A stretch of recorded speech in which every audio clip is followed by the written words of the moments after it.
Ladies and gentlemen, I'd like to call the meeting of the Lowell City Council to order. If you please join me in the council prayer. Dear God, today as this session opens, we pray that your presence will be before us and everyone who serves in the decision-making process of our city. We pray for direction which will lead our city to be strong and unified. May we continue the legacy of our founders. May we be granted this day the wisdom to make decisions which will be for the good of our city.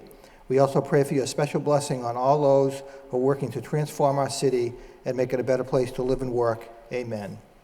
Please join me now in honoring America. I pledge allegiance to the flag of the United States of America and to the republic for which it stands, one nation, under God, indivisible, with liberty and justice for all. Roll call. Mayor Milanazzo. Here. Councilor Murphy. Here. Councilor Broderick. Here. Councilor Caulfield. Here. Councilor Dakota. Here. Councilor Elliott. Councilor Martin. Councilor Mendonça. Here. Councilor Mercia. Here. 7 present, 2 absent. Thank you. Again, good evening, ladies and gentlemen. I did hear from Councilor Rodney Elliott, who his daughter Caitlin is getting a nursing award tonight, so he hopes to be able to join us, but he actually may not be here, but if he does arrive, obviously it'll be a little late. And congratulations to Caitlin Elliott. What I'd like to do is begin by recognizing Sean Cody from Lowell General Hospital. Sean is here to tell us about the upcoming Cancer Care Walk on May 16th, being sponsored by Lowell General and a host of others in the community. So the chair would like to recognize Sean Cody. Thank you, Mr. Mayor. Again, I'd just like to formally invite all our city councilors, staff, Mr. Manager, Mr. Mayor, to May 16th is our annual Team Walk for Cancer Care. As we all know, cancer touches all of our lives, and this Cancer Walk gives an opportunity for us to help and give immediate assistance to folks that have been hit by cancer, giving them the opportunity to get to their treatments if they need transportation needs, get them a wig if they need it for ladies who've lost their hair, pain meds that are so important, and most crucially the cancer medication that they actually need. So I do hope May 16th, pre-registration can be done either online or that morning of the walk. It starts at 9 a.m., but pre-registration starts at 7:45. So I hope you all will join us. Thank you very much. Great, thank you. And thank you for doing this year after year. It means a lot to the community. Thank you. Thank you, Sean. Next, it's my pleasure to present a citation to Lowell Cooperative Bank on their 125th anniversary. As we all know, Lowell Cooperative Bank has been a leading business in the community for the last 125 years. As I look out in the audience, I see Rich Bolton, their CEO, Dean Kenny, their CFO, Patty Kazera, and Ziggy Burns, all here representing Lowell Cooperative Bank. They actually had an event the other day which brought out people in the community down to their location on Hurd Street, and that was very thoughtful and generous on your part. But as I read the citation, you'll actually get a sense as to how they give back to the community. And I know that since Rich Bolton has been in Lowell now for just a little over a year, he's gotten very much involved in a number of activities, plus he now serves on the Lowell Plan Board and the Lowell Plan Executive Committee, and involved in the Lowell Development Financial Corporation and numerous other organizations. But it's a pleasure for me as mayor to read this citation. Be it hereby known to all that the City of Lowell and the Commonwealth of Massachusetts extends its deepest congratulations to Lowell Cooperative Bank upon the celebration of its 125th anniversary. Lowell Cooperative Bank is a community bank servicing the needs of the greater Lowell residents and businesses. It proudly supports organizations and events in the community, including the Lowell Folk Festival, Lowell Summer Music Series, the Merrimack Repertory Theater, Lowell Spinners, and the schools that educate our children. The entire City of Lowell extends its best wishes and commends Lowell Cooperative Bank for its commitment and contributions to the community, as well as the greater Lowell region, given this 4th day of May, 2010, by James L. Milanazzo, the mayor, and obviously the rest of my colleagues on the City Council. So, Richard, congratulations.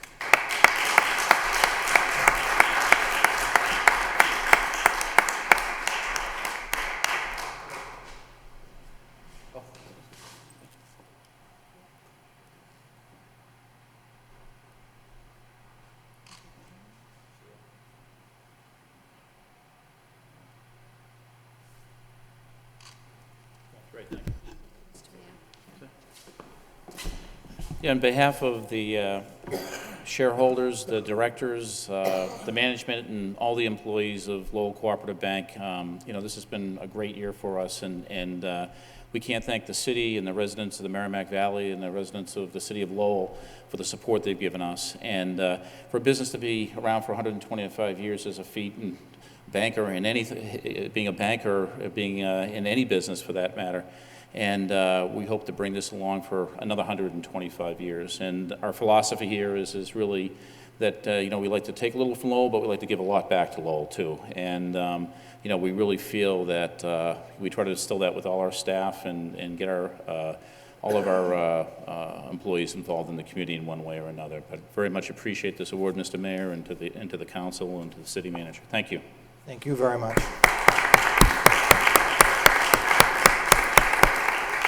Thank you again. First order of business would be to approve the minutes of the April 27th meeting for acceptance. Motion by Councilman Mendonça, seconded by Councilor Dakota. All those in favor of accepting the minutes, please signify by saying aye. It's a vote. Thank you. Under City Manager, communication from City Manager, responses to council motions and requests. Does anybody have anything they'd like to bring forward? Yes. Councilor Mercia? Thank you. Thank you, Mr. Mayor. I know that last week or the week before, we had a subcommittee meeting, Parks and Recreation, in regards to the safety issues at Father Maguire Park. So I'm very happy to see all the requests that the people that came before us from the Jeanne d'Arc Basketball League had different remediation things for implementation. And Mr. Manager, between the Parks and Recreation Department, the City Electrical Department, and everyone involved, DPW, Parks and Recreation, did a tremendous job for the Jeanne d'Arc, St. Jeanne d'Arc Basketball League. National Grid was contacted to install a spotlight on street light number 2, and all the issues. The police department will increase patrols and conduct a park and walk.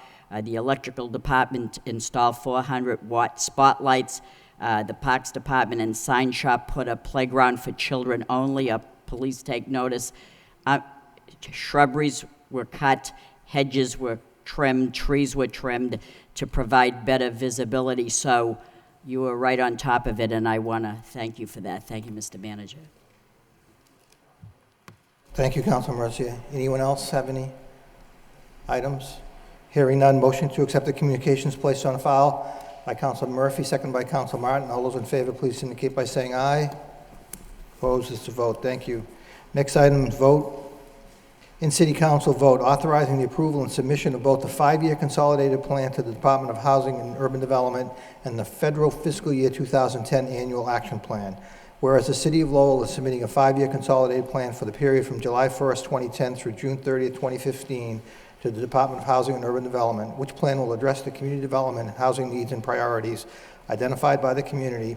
And whereas the annual action plan includes the anticipated expenditure of $4,713,152 in funding for the period between July 1st, 2010 and ending June 30th, 2011, which includes a total of $2,602,583 in CDBG funds, $1,185,242 in home funds, $105,059 in ESG funds, $702,955 for HOPWA funds, for a total of $4,595,839 in federal grant funds. The annual plan also includes $52,313 in anticipated program income and $65,000 in unspent prior year funds, for a total of $4,713,152. Whereas the Lowell City Council determined that the proposed use of CDBG home program, the emergency shelter grant program, and the housing opportunities for persons living with the AIDS program for Middlesex County funding is necessary and desirable in order to improve the economic and living conditions of the residents of the city. Now therefore be it voted by the City Council of the City of Lowell as follows. Authorizing the approval and submission of the 5-year consolidated plan to the Department of Housing and Urban Development, the fiscal year 2010 annual action plan, and be it further voted as follows. Authorizing the approval and submission of the federal fiscal year 2010 annual action plan and total anticipated expenditures of $4,713,152 during FY 10-11, including all of the following: a total of $2,602,583 in CDBG funds, $1,185,000 $1,242 in home funds, $105,052 in ESG funds, $702,955 for HOPWA funds, for a total of $4,595,839 in federal grant funds. The annual plan also includes $52,313 in anticipated program income and $65,000 in unspent prior year funds, for a total of $4,713,152. Second reading by title. In City Council vote authorizing the approval and submission of both the 5-year consolidated plan to the Department of Housing and Urban Development and the federal fiscal year 2010 annual action plan. What's the wish of the council? Thank you, Mr. Mayor. I think that we're going to vote on this right now. Correct. But if my memory serves me correct, which sometimes I get a little wonder about that, but I kind of remember that we would send it off to a public hearing in the past, and it seems like a public hearing was already conducted at the senior center probably April 1st or whatever, and I wondered why we don't have it publicly in front of the council like we've done in the past. To my knowledge, at least in the 8 or so years I've been involved with this part of the program, there hasn't been a public hearing before the council on this, but there are a series of public hearings in the process that leads up to drafting this document, and we try to keep the council informed of those along the way. The first one actually took place back in, I believe it was early January. The second one was a couple weeks later.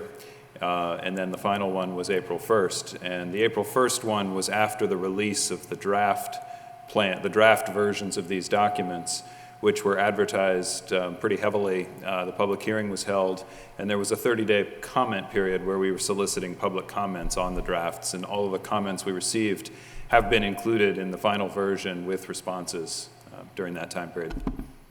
I don't have a problem with that, but I still remember, and I can remember Matt Coggins being up here and would have a public hearing.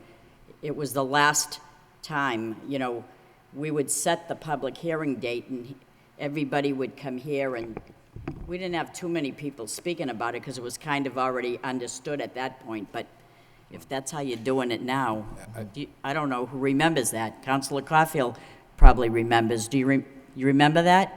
So I didn't know when this changed. I think it's... Mr. Manager, yes. Mr. Mayor, I think as Assistant Manager Bakey indicated, and he's been involved with the program for about 8 years, I think probably back in maybe in the early 2000s, the procedure was different. But I know in my 4 years here that this has been the same process that's been used each year. But perhaps back in the early 2000s, it was done a little bit differently. The HUD does have certain requirements for citizen participation in the process. The Citizens Committee that's involved in the review of the proposals, and then the public meetings that receive comment are held so that there's adequate citizen participation. I don't have a problem with it. It's just very sad that there were 3 times the request that we see here, and money is limited, and Right. there's many good organizations. We just can't support everybody, but okay, that's all I Thank you. wanted to know. Councilor Caulfield? Thank you very much, Mr. Mayor. Approximately 3 years ago, I attended one of the hearings at the Senior Center. And I must say, Mr. Manager, the committee, they deserve a round of applause. I mean, the request for the money, and there's only so much money. But I think they were going on like 8 hours. And I just want to disclose that I'm a member of the YMCA, and I know they're part of this. And I think it was Ray Booton who was the chairman. And I just could not believe the patience and the dedication that this committee had. But with that said, I do have 2 questions. I went through this report. On Clementi Park, I read, there's no number on the page, so I can't really give any of my colleagues the number of the page, but it's on Clementi Park. This book. City of Lowell, Massachusetts actual plan, program year 2010. This is the final report. It states at the paragraph above, Clementi Park is a high priority for the city of Lowell and was cited in the MIT study and Hamilton Canal District study as a significant and extremely well-used neighborhood open space in need of improvements and site amenities. Needed improvements include installation of public bathrooms, park seating, and picnic tables. And I am certainly in favor of that, but I question, is $25,000 going to address all those needs?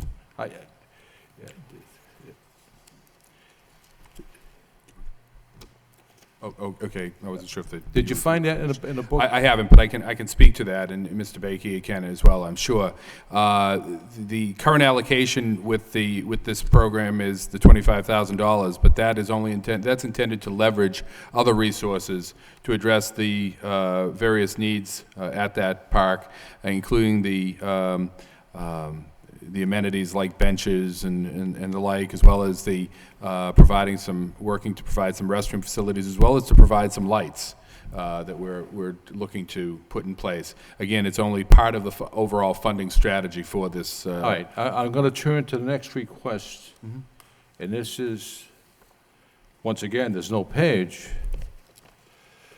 but it indicates is $325,000 is going to be spent in neighborhood improvements. That's correct. What neighborhood? The Lower Highlands The neighborhood. Lower Highlands. And Right. Mr. Manager, what do you plan on doing with the $325,000? Sidewalks, repaving streets? There'll be, again, that's intended to leverage other money that is out there that we, again, it's similar to the Centerville project that we did last year, where we'll use some Chapter 90 money to do some street work. We'll use some of this community development block grant money to do some streetscape improvements. We'll do some economic development programs in that area. It's really targeting to implement many of the ideas that came forward in our discussions with the neighborhood organization in that area. Adam, do you have anything you want to add to that? Is part of this money going to go to the improvements of bathrooms and picnic tables and things like that? It's possible, but there are other needs that we have to address out there as well. And we're developing an overall funding strategy for the entire project. I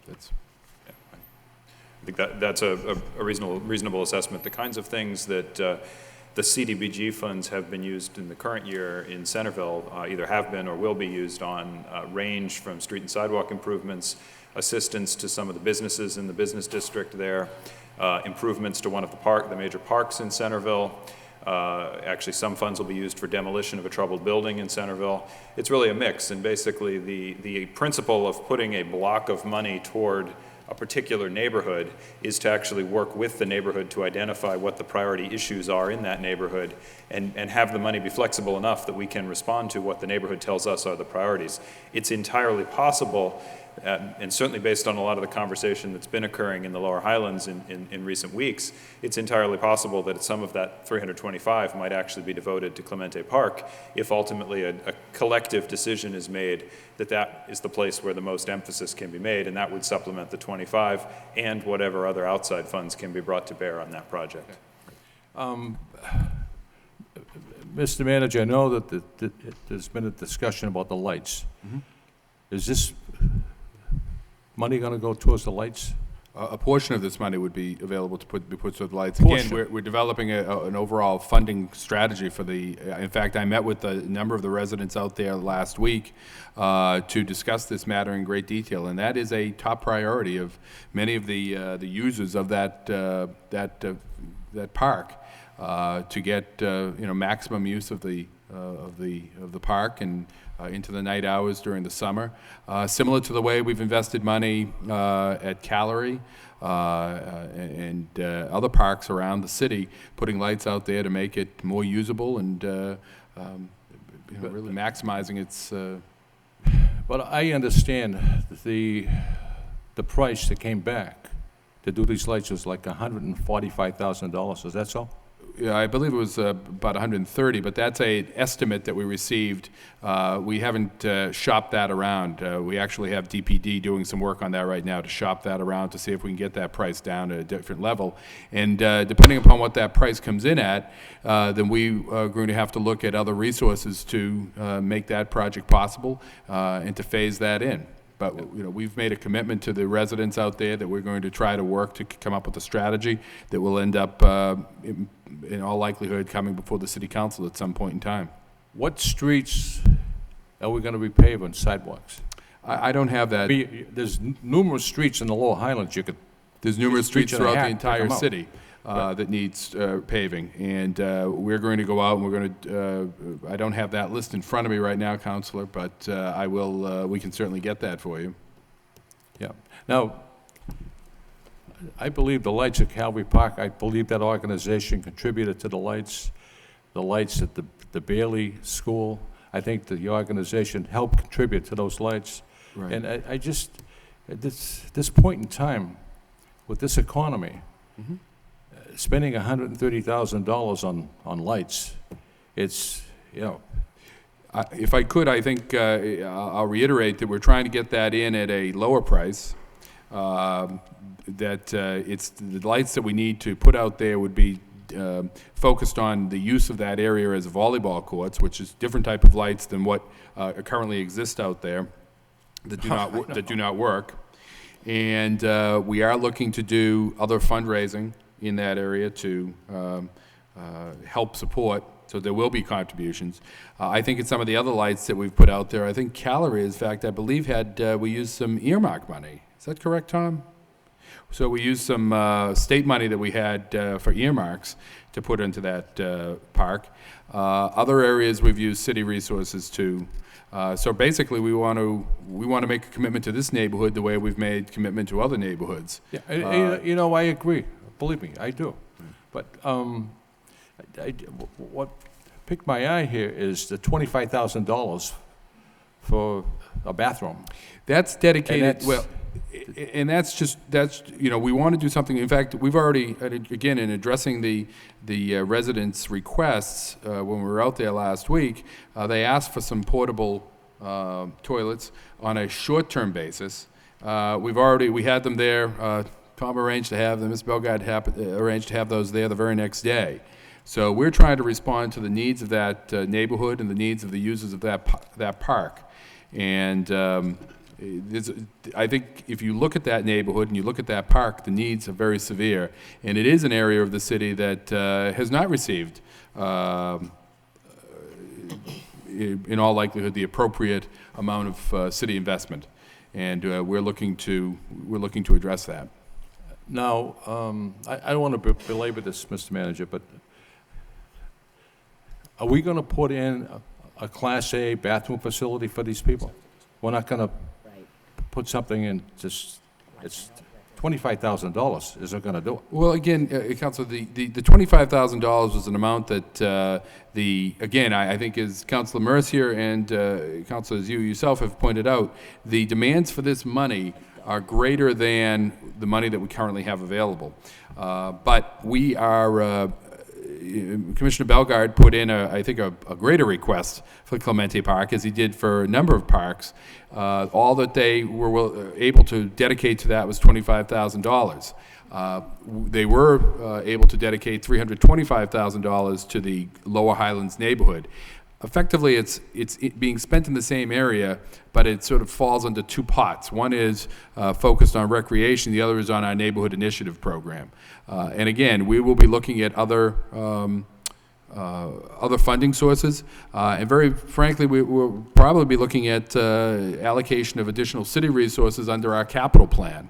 The city's capital plan that will be coming before you again with a number of investments, just as we spend city money on other parks in the area, in the city, using capital money. I would see this park as receiving city capital money as well.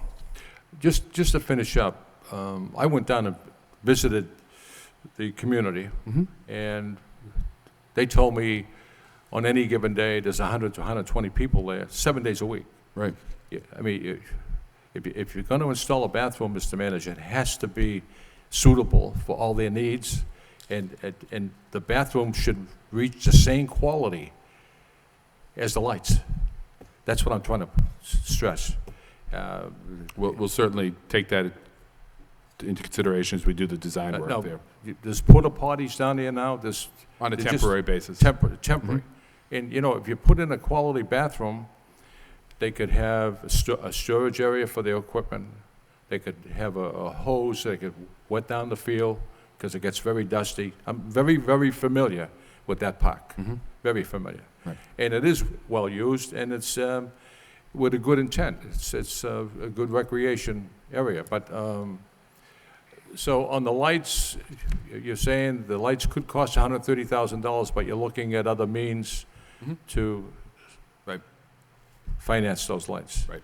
National Grid maybe, and somebody can... National Grid's an opportunity, foundations are an opportunity, other grant monies, fundraising, the city's capital budget, other community development block grant monies that become available. There are a number of options, but our plan over the course of the next couple of months is to price those, design those, and bid those, and simultaneously get some funding in place to see to make that happen.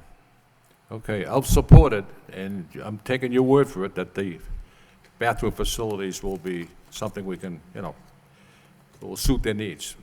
That's all I have to say. Yeah, thank you, Council Caulfield. Council Broderick and Council Mercia. Thank you, Mr. Mayor.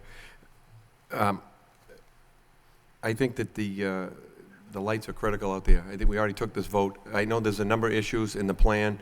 I think we had a neighborhood subcommittee meeting where we talked with some of the neighbors, and one of the issues also is sidewalks and crosswalks and some traffic control issues. There's a number of issues in that neighborhood. If you look at the park, it's been neglected, to say the least. I think, comparatively speaking, it's a matter of parity and having, you know, somewhat equal opportunities throughout the city. They currently, or in the past, they haven't had a strong park organization. And I think that, you know, if we participate, I know some groups are trying to get together, and we all help out maybe and help raise some private funds as well. But I think it's, you know, the city owes it to that area to step up like we have in other areas. We've built softball fields, put in lights, roads. I mean, you know, we've done it everywhere, and there's a reason for it. It's in these times, I think it's even more critical to give families and children somewhere to go, to exercise, to meet, somewhere they can enjoy. There's very little open space and park space over in that area. This is it. And I think it's incumbent upon us to make sure that it's fair. I understand Councilor Caulfield's point about the bathrooms. We don't want to, you know, skimp in a certain area that may be important, and I assume that, you know, Mr. Manager, obviously that's going to be in your staff hands to make sure that everything is done appropriately to the right scale. But you know, I think the lights are critical over there. The use that park gets is tremendous, and I think that, you know, in these times, it's going to give kids somewhere to go and do something constructive, hopefully, as an alternative to hanging around in the dark somewhere, literally. So, you know, I'm going to support it. I look forward to what other means we have to spend and make as many improvements over there as we can, and I know others in the city are looking forward to stepping up and helping out, so I'm going to support it. Thank you. Great, thank you. Council Mercia? Thank you, Mr. Mayor. I'd just like to disclose for public record that I'm on the board of directors for CTI, and CTI is represented in this book here As to am I, getting yes. some appropriations, as well as Councilor Frankie Dakota and yourself, Mr. Mayor. I also want to say that I'm the president of the Friends of the Council on Aging. Council on Aging will be getting something, so I think that maybe I can still vote, Madam Solicitor. I think I don't see a problem with it, as long as I disclose it, right? Right. Since there's no financial interest, and at most it's an appearance of a conflict, you and others who have made the appropriate disclosures would then dispel that. That's right. I don't represent them in a financial capacity. And I just have one last question, and it says in the vote that there'll be $52,313 in anticipated program income. Where is that coming from? Like, what does that mean? In past years, literally over the 30-plus years that we've had the CDBG program, as well as the home program, we've used some of the funds to make loans to first-time home buyers, to businesses doing economic development projects, and so forth. As those loans are repaid, the repayments from those loans are under the grant guidelines that we have to agree to with HUD, any of those repayment funds have to come back to the program as program income and have to be used in manners consistent with the original grant. So that's the source of those funds. Thank you, that's all I wanted. Thank you. Councilman Mendoza? Just opposite the page for the Neighborhood Impact Initiative, there's the Health Department Sanitary Code, and it describes as being able to bring on or to fund health inspectors to do inspections in the Neighborhood Impact Initiative or the low-income census tracts. Would this be additional, or is this covering the cost of existing inspectors? Cost of existing inspectors. Okay. They've been funded each of the years, but they have to be dedicated into low and moderate income neighborhoods. Okay, thank you. Any other comments, questions? Oh, Council Broderick. Thank you, Mr. Mayor. I neglected to disclose, or I want to disclose, I'm a member of the board for the Boys and Girls Club in the Greater Lowell YMCA as well. I don't have any financial benefit there, just a volunteer member. Thank you. Thank you. Anyone else? No other comments, no other questions? Motion would be in order to authorize the approval and submission of both the 5-year consolidated plan and the federal fiscal 2010 annual action plan. Motion by Councilor Mercia, seconded by Councilor Mendoza. Roll call. Mayor Milonazo. Yes. Councilor Murphy. Yes. Councilor Broderick. Yes. Councilor Caulfield. Yes. Councilor Dakota. Yes. Councilor Elliott. Councilor Martin. Councilor Mendoza. Yes. Councilor Mercia. Yes, 7 yeas, 2 absent. Thank you. It being public hearing time, we have 2 public hearings on our agenda. The first, ordinance amending the Code of Ordinances, City of Lowell, with respect to Chapter 171 thereof, entitled Health and Sanitation, with respect to refuse dumpsters. Mr. Manager, we can have a presentation before the public hearing? We don't have a formal presentation on this. Perhaps Mr. Marchand can explain the background, though, to why this has come forward. Thank you. Thank you. As many of you are probably aware, we have dumpsters in a number of buildings throughout the city. Unfortunately, a number of these are placed in very easy places and places out front of buildings, in the front of buildings, on main thoroughfares, and create a number of issues, including creating eyesores, but also traffic and some safety issues. Some are up close to the sidewalk. And so in looking at the ordinance, what we tried to do was to tighten the restriction on that and help to get more creative in the location of these dumpsters, as well as the identification of alternative uses for when a typical dumpster is not feasible. So we looked at things such as rolling carts, which are smaller dumpsters and can be rolled out from a smaller area to the side or to the back, as well as the use of a cart system similar to what the city uses, the maroon carts. And so these can be utilized. A number of residential units do use them and use them successfully. They're smaller, they're more versatile, and much more mobile. And so the idea was to help to address this this piece of that zoning ordinance to better the neighborhood and make it easier for residents and for the neighborhood alike. Thank you, Mr. Marchand. The chair would now like to open the public hearing for all those wishing to speak in favor, in favor, in favor. That portion of the public hearing is now closed. Those wishing to speak in opposition, in opposition, in opposition. That portion of the public hearing is closed. What's the wish of the council? move approval. Move approval by Councilor Mercia, seconded by Councilor Broderick. Any more questions, comments? Councilor Caulfield. Yes, I just have a question. With this amendment to the ordinance, would the dumpsters still have to be fenced in and made presentable and clean all the time? Because some of them are just a total disgrace. Those regulations would still apply, of course, if they went from a dumpster to the small wheel. Yeah, right. Those wouldn't have to be, but if they just moved to the back, they would still have to be. In fact, they should be fenced in the front as well. If they Right. they should have been fenced in the front, but it moves them off, and the fencing still applies. The council passed this ordinance maybe 5 or 6 years ago, and the dumpsters were supposed to be fenced in, made presentable, and the lid closed and so forth. I just don't see that happening. And some of those dumpsters, Mr. Manager, the lids are open, especially in the summertime. There was one on Pine Street that a woman called me and said, "This is disgraceful. You're coming into the main section of the city, and this dumpster's almost right out on the sidewalk." Right, and this So- is what we're hoping to address. Oh, with good, this. good. Any further discussion? Roll call. Mayor Milonazo. Yes. Councilor Murphy. Yes. Councilor Broderick. Yes. Councilor Caulfield. Councilor Dakota. Councilor Elliott. Councilor Martin. Yes. Councilor Mendonça. Yes. Councilor Mercia. Yes. 8 yeas, 1 absent. Thank you. Next public hearing, in-city council ordinance, an ordinance amending the code of the city of Lowell, Massachusetts, with respect to chapter 185 by adding a new section 185-10 entitled Yard Sales.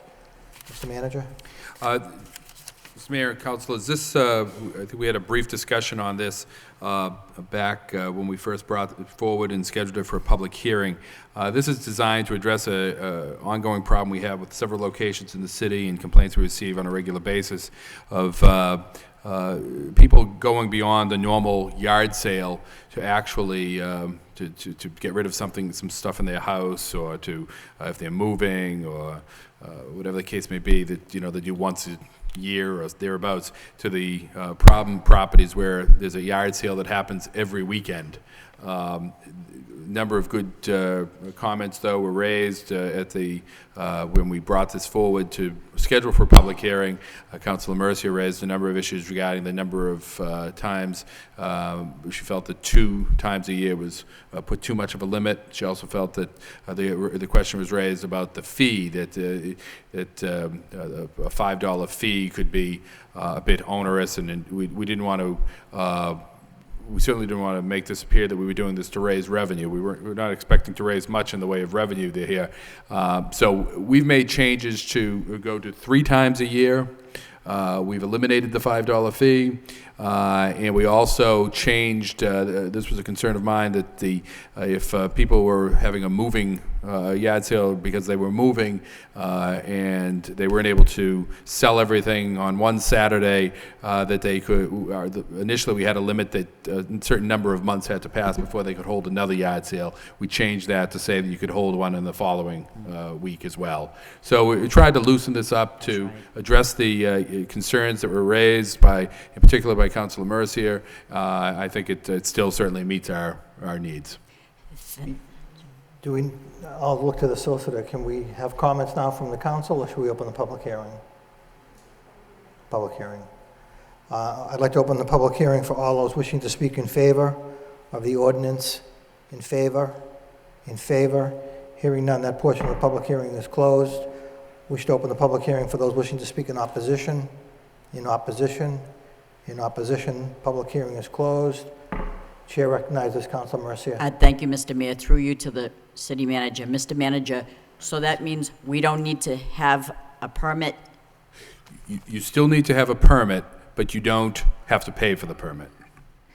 So if I have a permit for Saturday and it rains, the permit's no good? I have to get another permit? You can carry it over you can just call up and change it to the following. Correct. Okay. And I want to thank you, Mr. Manager, because some people like to golf, some people like to go to yard sales, and some people, like myself, clear out the attic, put it in the garage to have a yard sale. I haven't in the past 3 years, but I just may. And I may not be 3 in a year, but you made it, you softened it a bit, and I truly appreciate that. Thank you. Thank you. Councilor Broderick? Thank you, Mr. Mayor. Thank you, Mr. Manager. I think this is a good compromise, and it's going to protect people that, from the abuse. A question, and maybe it's something you can look at and see if it's possible, is could we somehow move this so people could apply online? I know a complaint I got from a citizen, a resident, was that now it's another reason why they'd have to take time out of work to go downtown and apply if they don't work locally, or if they can't just pop out of work. There's no fee, no money, is it something that could be done online? And I don't need an answer now, but I think that may be another step in making it a little bit more user-friendly and still being able to track it. Mr. Manager? I certainly think it's something we can work out to file the necessary information so that the permit is on file, and we can just keep track of it. Yes, we'll work to implement that. Councilor Dakota?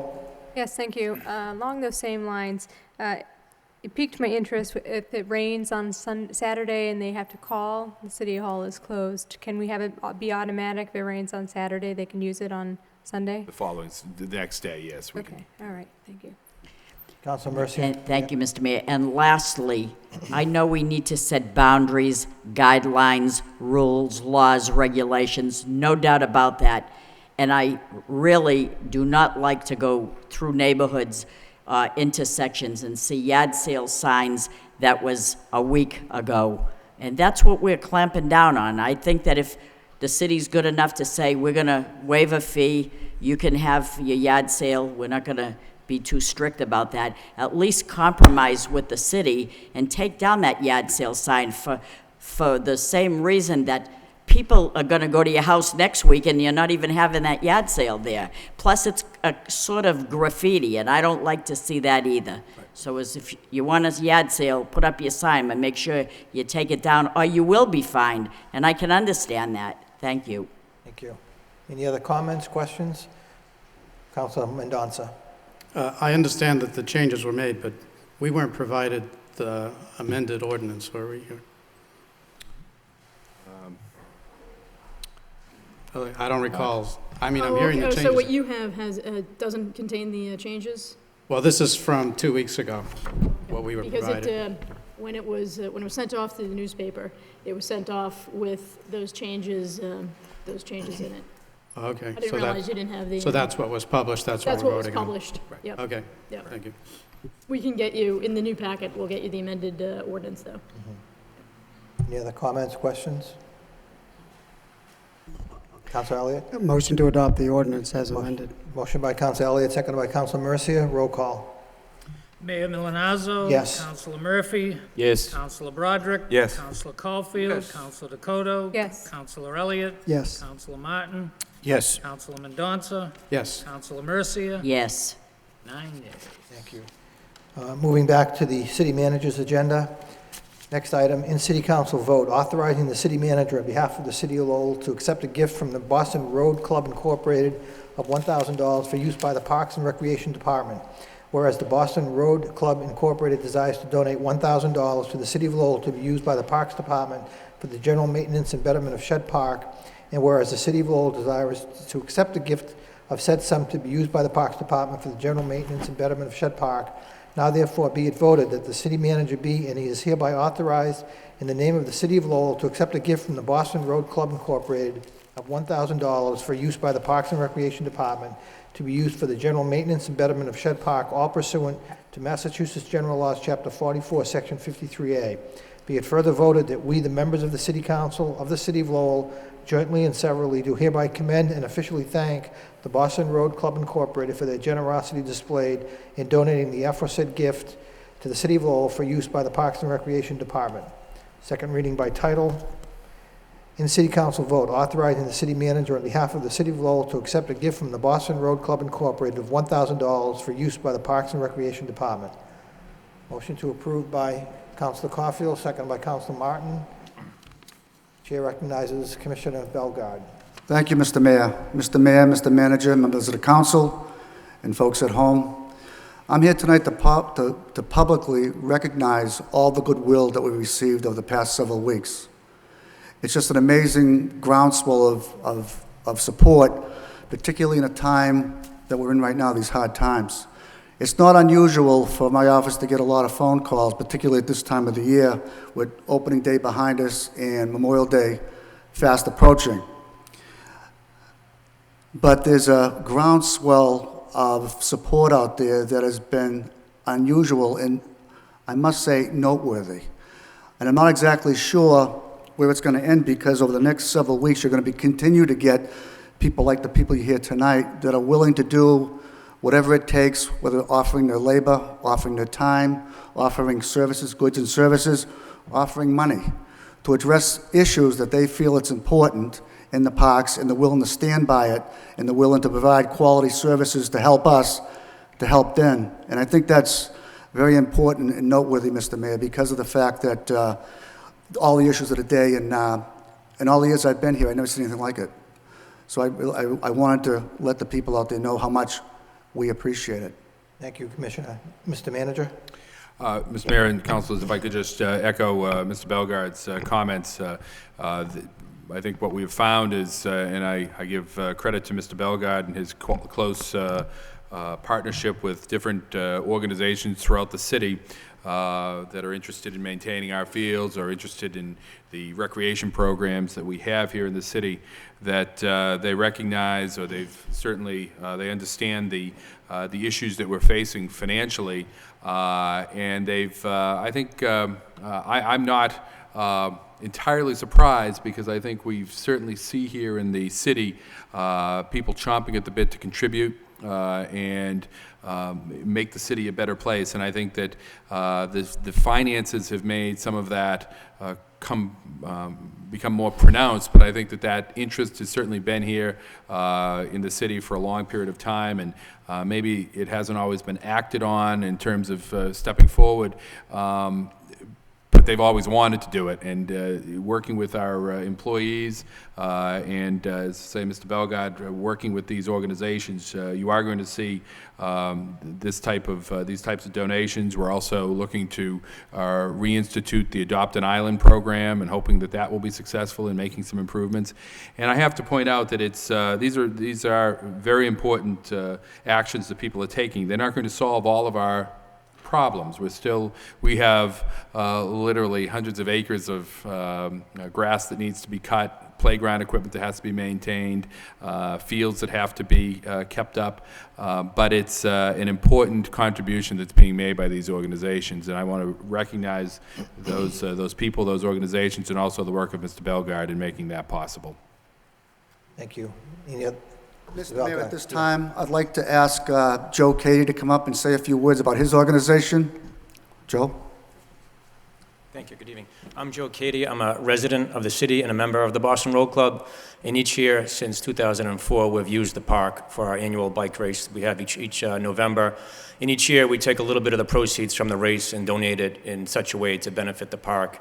And this year, we chose the Parks and Recreation Department to receive the donation so they can use to better the park. Great. Thank you. Thank you very much.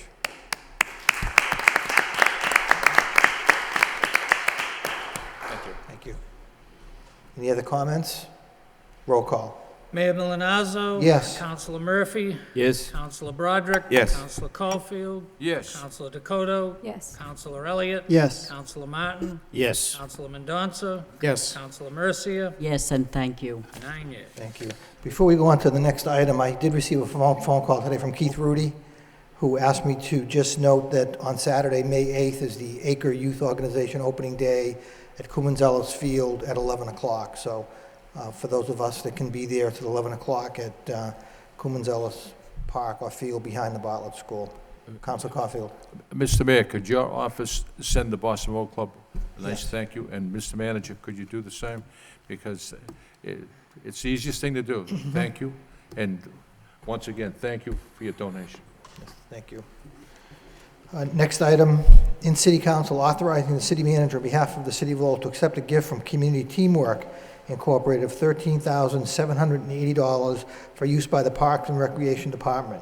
Whereas Community Teamwork desires to donate $13,780 to the City of Lowell to be used by the Parks Department to provide playground equipment, benches, and rubberized matting to the playground and the tennis court at Shed Park. And whereas the City of Lowell desires to accept the gift of said sum to be used by the Parks Department to provide playground equipment, benches, and rubberized matting to the playground and the tennis court at Shed Park, now therefore be it voted that the city manager be, and he is hereby authorized in the name of the City of Lowell to accept a gift from Community Teamwork of $13,780 for use by the Parks and Recreation Department to be used to provide playground equipment, benches, and rubberized matting to the playground and the tennis court at Shed Park, all pursuant to Massachusetts General Laws, Chapter 44, Section 53A. Be it further voted that we, the members of the City Council of the City of Lowell, jointly and severally, do hereby commend and officially thank Community Teamwork Incorporated for their generosity displayed in donating the aforesaid gift to the City of Lowell for use by the Parks and Recreation Department. Second reading by title, in City Council vote, authorizing the city manager on behalf of the City of Lowell to accept a gift from Community Teamwork Incorporated of $13,780 for use by the Parks and Recreation Department. Motion to approve by Councilor Martin, second by Councilor Broderick. Chair recognizes Commissioner Bellegarde. Thank you, from you, Mr. Mayor. It's going to come to no surprise to this city council that it's the Friends of Shed Park that are stepping up to the plate on this one. They use the CTI as a conduit for their business transactions. We all know, without getting into it too deep, the history. These were the folks that stepped up a few years ago that brought $125,000 in a new playground to Shed Park. The city was able to leverage that $125,000 to get another $750,000 from the state and federal government that brought in the splash pad, the amenities, up and lower parking, LeBlanc Field, Page Field, and all the amenities that are at the park right now. We have 3 representatives of the organization that has something for you, Mr. Mayor. Ladies?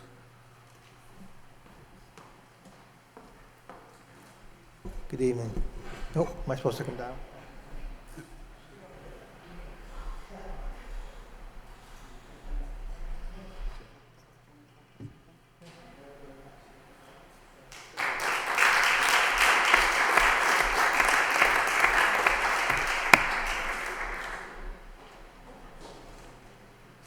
A check for $13,780. Thank you. $780. Thank you very, very much. Thank you.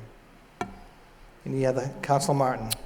Thank you, Mr. Mayor. Certainly, there are many groups that do a lot of great things for the city, but I think we're all very impressed with the Friends of Shed Park because they were a new group, newly organized around a specific purpose. They were, I think, unique in a couple of ways. One, I think every event that they ever had was a torrential downpour, and yet they persevered and raised all this money. They had some unique events like this dancing with the local stars, and I just wonder how much more we could have made if some of us here were better dancers. But I think it speaks very well to this group, their continued commitment to the city, and I know we're all very appreciative. Just want to say thank you. Thank you. Well said. Thank you very, very much. Councilor Broderick. Yes, I think it'd be remiss not to thank them. It's an ongoing effort over there. And I was lucky enough not to have to dance. They stuck me in a dunk tank, which is probably a smart move on their part. But this has been an ongoing thing over there for a number of years, probably 4 or 5 years. And this is how the city is able to get things done, by bringing in these private organizations that are willing to help out and step up. And thank you very much. Without this kind of help, we wouldn't be able to get done what we do. Thank you. Councilor Caulfield. Thank you, Mr. Mayor. 13,000 thank yous. And I was part of the dance competition 2 years ago, but Jimmy O'Donnell was superb. That was a fun night, and I think we had a mini tornado that night, but we had a great time. And it's people coming together and helping people, and that's what it's all about. Thank you. Thank you. Anyone else? Councilor Mercia. Thank you, Mr. Mayor. Yes, I'm so proud of the Friends of the Shed Park. They did a tremendous job. I've never had so much fun in my life seeing people dance, but I'm so disappointed they're not having it anymore, because I know they could raise a ton of more money, and there could be bets going if it's going to rain again. I'm sure it probably would. But I'd love to see Joe Mendonça or Patrick Murphy start dancing. Wouldn't that be something to see? I'd pay to see that. So, think about that. That'd be good. Thank you very much. Anything else? Roll call. Mayor Milanazzo. Yes, and thank you. Councilor Murphy. Yes. Councilor Broderick. Yes. Councilor Caulfield. Yes. Councilor Dakota. Yes. Councilor Elliott. Yes. Councilor Martin. Yes. Councilor Mendonça. Yes. Councilor Mercia. Yes. 9 yeas. Again, thank you very much. Next item, in City Council vote, authorizing the city manager to execute license agreement between the City of Lowell and New Bliss Incorporated doing business as Garcia Brogans for use of a portion of the city property adjacent to the premises at 131 Middlesex Street, Lowell, for the purpose of sidewalk seating. Whereas Garcia Brogans desires to use a portion of city property adjacent to the premises at 131 Middlesex Street for the purpose of sidewalk seating, and whereas on May 9, 2000, an ordinance was adopted by the City Council which added Section 17-29 entitled Sidewalk Seating, establishing certain regulations for seasonal temporary sidewalk seating appurtenant and contiguous to a restaurant facility, and whereas on December 23, 2008, the City Council amended the code and Section 17-29 entitled Sidewalk Seating is now referenced as Section 243-23, and whereas the city desires to support the efforts of Garcia Brogans in its endeavor to assist in stimulation of the downtown area, now therefore be it voted by the City Council of the City of Lowell as follows: that the city manager is hereby authorized to execute a license agreement between the City of Lowell and New Bliss Incorporated doing business as Garcia Brogans for use of a portion of city property adjacent to the premises at 131 Middlesex Street, Lowell, for the purpose of sidewalk seating. Said license shall be predicated upon adequate insurance coverage, which coverage shall be kept in force so long as the license agreement continues under the license. In the event that said insurance coverage shall be canceled or lapsed without being renewed or replaced, then said license hereunder shall be forthwith terminated and licensee shall have to cease and desist. Said license shall be in accordance with the form or substantially the form attached hereto. Second reading by title. In City Council vote authorizing the city manager to execute license agreement between the City of Lowell and New Bliss Incorporated doing business as Garcia Brogans for use of a portion of city property adjacent to the premises at 131 Middlesex Street for the purpose of sidewalk seating. Motion to approve by Council Broderick, seconded by Council Elliott. Any discussion? Roll call.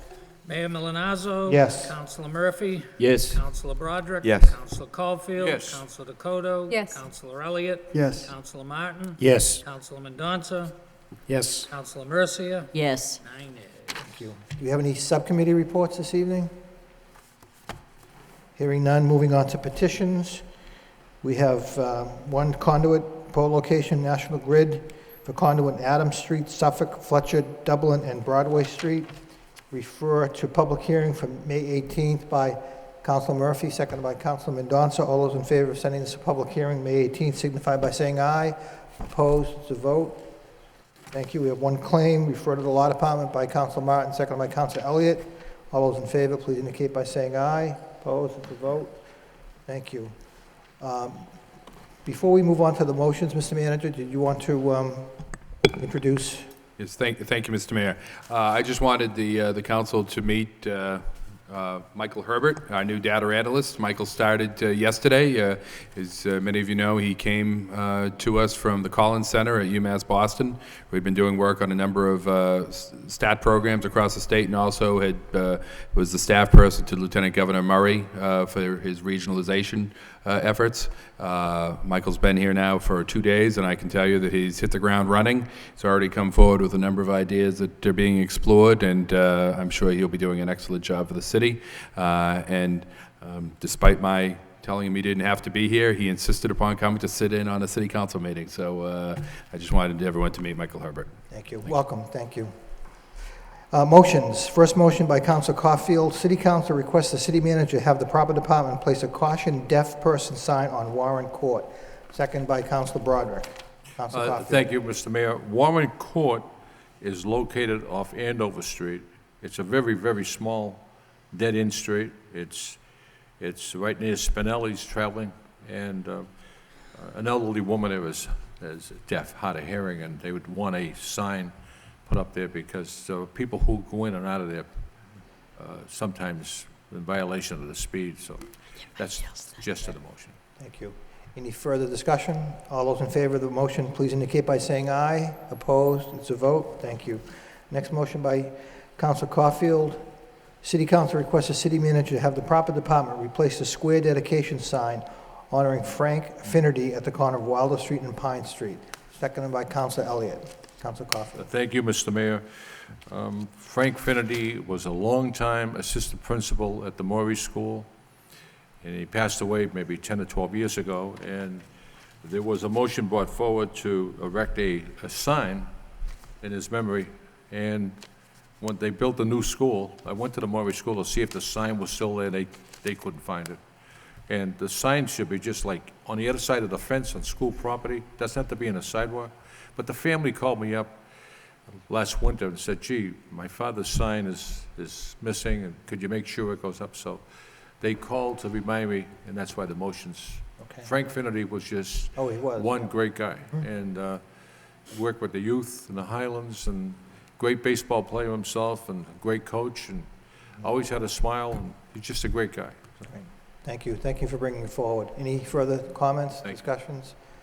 All those in favor of the motion, please signify by saying aye. Opposed? It's a vote. Thank you. Next motion by Councilor Caulfield. City Council requests the city manager to have the proper department inspect the trees on Canal Street and Columbia Street. Seconded by Councilor Mendonça. Councilor Caulfield. Thank you, Mr. Mayor. Last Thursday, we had, I think it was a mini tornado in the city, and on Cornell and Columbia Street, we have the old Dutch elm trees, and there's probably many of them in the city, many of them. But on Cornell Street, a huge limb, the limb was the size of a tree, was blown right off and went right through a fence, took down all the electrical for 2 houses, and matter of fact, Mr. Manager, the limb is still laying there across the man's fence.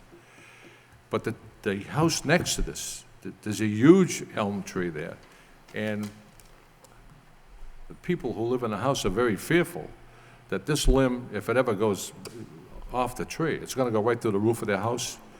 And these trees are all, they seen better days, they're rotted, and I imagine you could go all over the city and inspect all the trees, but on these 2 streets, it's really a serious situation. So. Mr. Manager? Councilor, just so that we know when we're going out there, are they on public land? Are they trees? These are city trees. City trees, okay. Yeah. So it would be our city people, not our inspectional services people, or asking people to... These trees are right out on the street. And actually, my neighbors have been complaining to me for quite some time, and I just kept procrastinating. Yep. And when I saw that Thursday, I said, we better do something, because the man's daughter is afraid to sleep in that bedroom because she says, Daddy, that limb's going to come right through the house. So that's why I'm bringing it forward. So. Thank you. Any other comments? All those in favor of the motion signify by saying aye. Opposed? It's a vote. Thank you. Next motion by Councilor Martin. City Council requests the city manager to work with the Middlesex County Register of Deeds as necessary to develop a report concerning resale of foreclosed residences in the city, including the number of bank-owned properties and average time before properties are resold. Seconded by Councilor Mendonça. Councilor Martin. Thank you, Mr. Mayor. Let me tell you what prompted this concern is, and I know there was a news story earlier this week, which I think is very timely because it coincides with some of the purposes I have. But a number of people that are builders, developers, I think are interested in, getting properties from banks and getting them rehabbed and back into the market and in productive use. And I have gotten a few calls from people saying they just can't get, banks to move off the dime. Now, I'm not talking about the local banks we have here. I think they've got a very good track record with foreclosures. But when you're dealing with these out-of-state mortgage companies, it's sometimes difficult to even know who to contact. I know the mayor proposed an ordinance that's been in effect for some time now, and I know at least due to that we have some data. And I have not spoken to Richard Howe about this, but I know he generated a good report for us on some foreclosure data earlier in the year. So, and I'm not, if this is a Herculean task, then just say so. But I thought with the data we have as the result of our ordinance and the data that the Register of Deeds has with foreclosure deeds, that we could see if this is really as big a problem as I'm being led to believe. Our properties being foreclosed and then boarded up and then staying, dormant for months and months and months, or in fact, are they getting back, and we have a very good track record here with first-time homebuyer programs. Those would be the likely customers for these properties. Some of them are 2 and 3 families that would come with a tenant, potentially. And so, what I'm trying to do is to push, as unfortunate as a foreclosure is for some people, when it happens, it happens. And for the rest of the people in that neighborhood, they need to see some life in that property and just not to have it laid dormant for months or even years. So I'd like to get some data on whether this is a program, is a problem, And if so, then that will lead to step two is what we can do about it. So, that's the reason for the request. And if the data is not readily available, I'd just like to know that. I mean, I'm not looking for someone to pour through document after document after document, but given the advances we've made in the last few years with some of this data, and I didn't file this because I knew Mr. Herbert would be here, but it sounds like it may be a good project for him. I'd also encourage Mr. Herbert to feel free to weigh in on ways to make these meetings more efficient. I know that the mayor does a very good job of keeping us on track, but we're always looking to improve. So welcome aboard, and hopefully we have some assignments that might pique your interest. Thank you. If I could, on the motion, the Foreclosure Prevention Task Force still meets monthly now over the Planning and Development Office. So I know that Mr. Marchand has been involved, and Frank Cavallo and I still co-chair that. So I know there's information at that level as well that we can provide to the city manager as he prepares the report. Any other comments? All those in favor of the motion, please signify by saying aye. Opposed, it's a vote. Thank you. Next motion by Councilman Mendonça. City Council requests the city manager to report on the maintenance status of athletic facilities used by Lowell High School teams. Second by Councilor Caulfield. Councilor Mendonça. Yes, this is a result of questions I've gotten since the story appeared in the paper about the condition of the Stocklosser Alumni Field in particular, but also that I've heard things about the field house at Lowell High School and the Colley Stadium. There's some issues. I'm not sure how serious they are. So I just made it broad enough that wherever we have visiting teams come in, where people are coming into the city, the Alumni Stadium used to be a source of pride for us when they came to that field. And now we don't want it to be something that we're ashamed of when they come. So I just trying to get an understanding of how serious the issues are and what can be done to address them in the near term. Councilor Mercia. Thank you, Mr. Mayor. In close proximity to what Councilor Mendonça is talking about, Alumni Stocklosser Field as well as Colley Stadium itself, I received a call this evening before I got here, namely from a school committee person, and he allowed me to say his name, John Leahy. Why are we not surprised? Mr. Leahy's always involved with sports in our council meetings, which is a good thing, and I'm teasing him.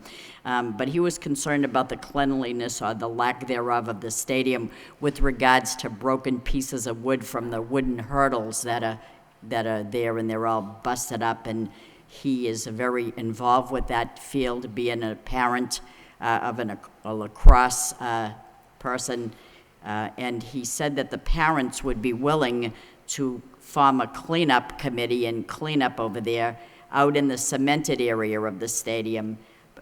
And there is enough debris that he told me that would warrant a dumpster, so that if we on the city side could get a dumpster and try to coordinate it so that they would clean the field, the field house inside the cemented area at Colley Stadium. Also, he did say that it is a source of pride with parents and people coming in for track, lacrosse, soccer, and stuff like that. And he said it is a source of pride, and he didn't want to see the neglect of the debris. And it's not like he said, here's the problem. He's willing to support a cleanup if we could support a dumpster to get there, because he says that's how much debris is there. So I think we could do that. Thank you. Anyone else on the motion? Councilor Elliott. Thank you. Just briefly, I wanted to pick up on something that Councilor Mendonça mentioned, and that is renting space out to outside organizations. And it is a public park, or parks throughout the city, not just Colley or not just any other park, but it really raises the issue that we've discussed on the floor many times, whether it's a basketball court, a soccer field, a baseball field, that when outside organizations come in, and it's those organizations that are for-profit organizations, and they run, whether they run clinics, whether they run summer camps, but they need to, first we did increase the fee, which I think is a good thing. But it's the wear and tear, and it's the condition that they leave the parks after they use it. So I think it's a good motion, and I think it's I think we need to continue to be vigilant to first give first opportunity for those Lowell organizations that really that sort of adopt these parks. And I'm not speaking of one in particular, but we have organizations coming up donating money, donating resources, donating time. And in some cases, and I'll just speak for soccer organizations, the fields need to rest. And maybe it's just soccer that is, because it takes such a toll on the fields. We can't permit them out 7 days a week. So this is a little bit unrelated, but it's the wear and tear on our facilities that we need to be conscious about. So, thank you, Mayor. Thank I think you. it's a good motion. Mr. Manager? Counselor, obviously, this is something we can put some work to getting a report that addresses some of the maintenance issues that we have at these facilities. I think that it's great to hear that there's a group of people that are interested, again, like so many other areas of the city, coming in and helping us deal with some maintenance issues, because clearly this is one of those cases, too, where the city's lack of investment through its capital, because we don't have the funds, generally speaking, dedicated to our capital improvements. The city has not, over the years, done that. And then it's, which is, we tried to address a couple of years ago with putting a capital plan in place. It wasn't able to be funded last year, but we are planning on coming forward this year with that capital plan again. That's one area that I think the city has been lacking in the past and needs to address. The other issue is one of just general maintenance, and that's, again, an area where, with the substantial cuts that we've made in our parks and DPW, which does quite a bit of this maintenance work, the staffing there is down so much that it is difficult for us to keep up with the work. This is one of those cases where, and I think we've talked about this before, that when people ask us to cut back on what government does, or cut back on the costs of government, we've done that, but there are repercussions, and the repercussions are we aren't able to maintain quite as effectively. But I do think it's a source of pride for the city to have fields and facilities that we can be proud of, and we need to find a way around that somehow, because these problems are not going to be going away. So we're happy to get that report to you, and hopefully included within that a plan for how we can address those moving forward. Thank you. Councilor Barfield? Thank you, Mr. Mayor. I believe in 1995, under the Martin administration, the council approved a vote that was brought forward. The city spent $600,000 at Alumni Field. That's where the Spinners first played. Right. And they opened in 1996. And the facility was absolutely beautiful. Beautiful. It was the talk of the Merrimack Valley. And now, the field, I'm glad that Councilman Mendonça brought this forward. It's not general maintenance, total neglect. Total neglect. And the Spinners aren't playing there no longer, but there's high school teams, American Legion, and other teams that are playing there, and it's an embarrassment. And I believe there's a private group that wants to go out and raise money. I think Councilman Mendonça's motion is to see what the city can do to contribute and so forth. We should do that.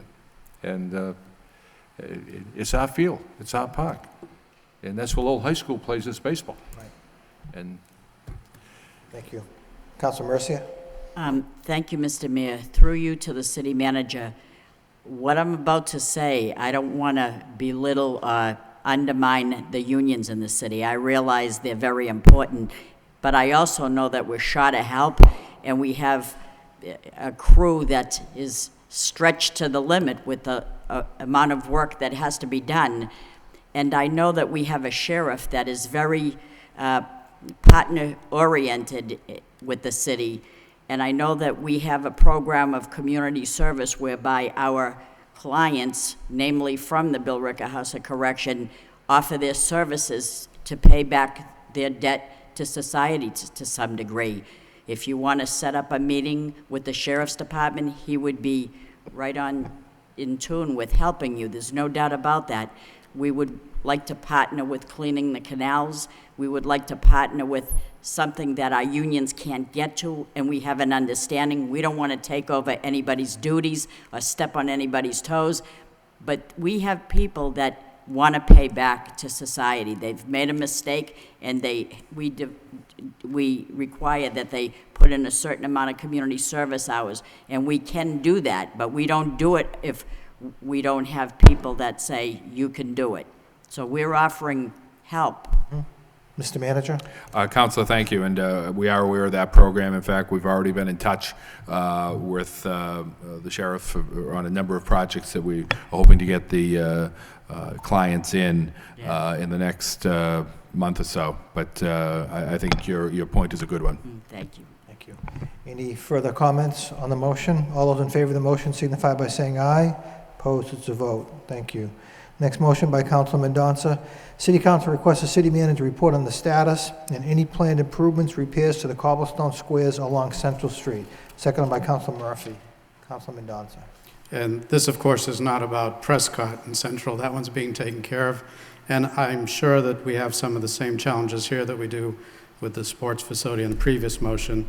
But just to give it some visibility that we need to do something about Central Street. It's a major artery in the city. Anyone that comes through our downtown has a high percentage that they're going to come down that or leave that way. And those squares are just too uneven. They've been patched too many times. And we just need to come up with a plan of how to address it in the future and what it would take so we have an understanding of that. And it's another one of those capital projects, I'm sure. Mr. Manager? Again, Council, I think you're correct. It's one of the issues that, again, I've spoken of repeatedly, and I know you have as well, about the need for capital spending here in the city. And sooner or later, if you don't invest in your infrastructure or invest or maintain your infrastructure, this is what happens.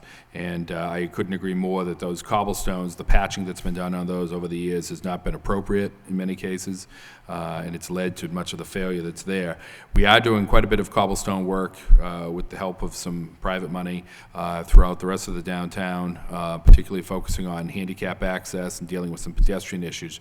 But there are several locations right on Central Street, as you indicate, that are in need of work, and we're working on some plans to address some of those, utilizing those monies or other monies that might be available. But again, it does speak to the issue of investment that we have to make in the city, but we'll get happy to get you a report on this.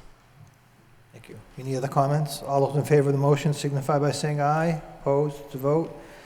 Next motion by Councilor Mendonça. Request the city manager to report on the number of city vehicles used as take-home vehicles and their current policies regulating their use.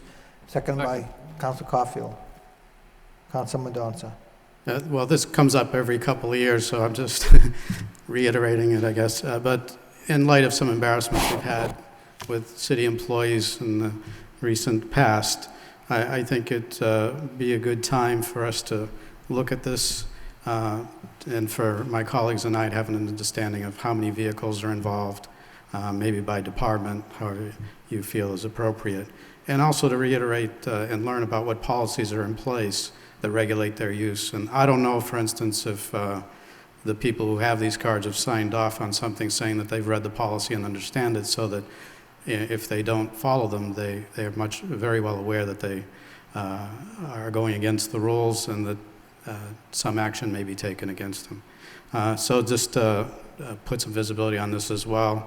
And there are people out there watching, because somebody asked me about this, and also about one in the school department, not just the city. So, but my motion is for the city vehicles. Thank you. Mr. Manager? Again, I think this is a very certainly a motion we're happy to report to. We did reduce the number of take-home vehicles a couple of years ago. I think it's always worth looking at it on a regular basis to see if there's other take-home vehicles that are no longer needed or should not be occurring. There are policies in place. We're happy to get copies of those and explain and go through the process that we use on that. We did strengthen that policy within the last couple of years as well. But you know, I think you're right on that people are watching this, and people have cameras on their cell phones too. So we know that when there is abuse that's taking place, we are going to know about it, and that's a good thing. So, but I think we can certainly get a report off to council on this. Thank you. Councilor Elliott? Thank you, Mr. Mayor. Mr. Manager, what is the city's policy, or what is the procedure relative to using the gas pumps at the water treatment plant. I know it was once used for a number of city vehicles, not just water or wastewater. Is the gas tank out back behind the police department, is that still operational? So there's essentially two locations, and so if you can explain what the policy is. Sure. And what presumably improvements that have been made since this latest incident. No, thank you, Councilor. I'm glad you asked that question. We do have two gas pumps in the city. One is at the water, and one is behind the police station, both of which are available for the fleet of the city to be used. What has happened over the last month, actually, is that we have finally instituted installed a fuel dispensing system to control the use of the fuel. Frankly, it was a surprise for me when I came on as city manager that the gas pumps did not have any type of controls, that anyone could just pull up to the gas pumps and fill up. There were some paper records that you were supposed to fill in behind the police station. At the water department, there was staff that was occasionally available to pump the gas for you. We have since put in a system that requires that every employee that has a vehicle, whether it's a take-home vehicle, and there's a very small number of those, but any city vehicle is provided a key, specialized key for that individual, as well as that they have to insert into the gas pump now. They also have to put in at a minimum, their employee ID number and other data that then we're able to determine how much gas any individual is using, and we can monitor that on a regular basis to see if there's anything that's out of the ordinary. So that is a new system that we've put in just within the last month. It took some time to get it out to bid and locate the necessary funding for this, but we were able to do that, and that's going to allow us to put much more in the way of controls in place. There is still, very bluntly, the opportunity for abuse. But it becomes a little bit more difficult when we can actually tell who's pumping gas, how much they pump at a given time, and how often they come back and use that. And we're looking at some other measures that may be necessary in the future to monitor the activity around those pumps from time to time, which is a very unfortunate situation, but clearly, as we know, there has been some abuse that we uncovered within the last month or so that we've taken action on. Okay, thank you, Mr. Manager. I think it's important as we move forward, and we're all trying to save money and put systems in place to prevent these types of situations that take place. But appreciate that information. Absolutely. Thank you, Mayor. Thank you. Thank you. Any other comments? All those in favor of the motion, please signify by saying aye. Opposed, to vote. Last motion of the evening by Councilor Murphy. City Council requests the city manager to report on low-impact development practices and potential ordinance changes for the city to formally adopt this less costly approach. Seconded by Councilor Mercia. Councilor Murphy. Thank you, Mr. Mayor. I've made a few motions on how we deal with stormwater runoff from a few different angles. And this is really about how we deal with it from the design phase. In coming up with designs for the built environment that really are done in a way that it's a functioning part of the ecosystem rather than apart from it, so that we reduce costs really for developers themselves and for the city in trying to deal with this, that we design in a way that stormwater runoff is dealt with as closely to the actual site of it and as naturally as possible. And by doing that, we can, in fact, reduce cost, because a lot of times the solution is an engineering one which costs much more. So this is really about getting a report on what the city can do in its own projects to use the low-impact development principles and what the city can do to encourage their wider use throughout the community. Thank you. Any other comments, questions on the motion? All those in favor of the motion, please signify by saying aye. Opposed, it's a vote. Anything else to come before the council? If not, motion by Council Caulfield. Oh, do you have something? Thank you, Mr. Mayor. If I can suspend the rules to bring in a motion, I didn't find out about this until late Friday. Okay. Motion by Council Caulfield to suspend the rules, second by Councilor Rita Mercia. All those in favor of suspension of the rule for the purpose of bringing in a motion signify by saying aye. Opposed, to vote. Chair recognizes Council Caulfield. Thank you very much, Mr. Mayor. Thank my colleagues. In Lincoln Square, Mr. Mayor, Mr. Manager, the Gaelic Club, and there's a Chinese restaurant and so forth, they are receiving an enormous amount of water, and it's running down that hill, and I believe there has to be a water leak on Temple Street. It's coming right through the rocks, and the water is running right down Chancellor Street, and it's also getting into the business. And I went over there Saturday, and the gentleman's room at the Gaelic Club is saturated with water, and the rugs are deteriorating, and there's water coming down from Temple Street or some home or whatever, and I appreciate it if the city could look at it and find out where that water's coming from, because it's ruining two businesses. Motion, is there a second on the motion to have the second by Councilor Mercia? Mr. Manager? Council, this is something that's almost of an emergency nature that clearly we'll get right on first thing, maybe even tonight, if not first thing in the morning. It's not a lot of water, but it's just a constant flow. Right. But to the public out there or to the councilors, if ever something like this takes place, certainly by all means you can call my office or we'll get right on it right away, because it does cause problems, and it's certainly worth getting ahead of rather than waiting till a Tuesday night. So we'll get right on that. Thank you very much. All those in favor of the motion signify by saying aye. Opposed, to vote. Anything else while we're under suspension? Hearing none. Motion by Council Dakota, second by Council Martin that we adjourn. All those in favor signify by saying aye. Opposed, to vote. Thank you.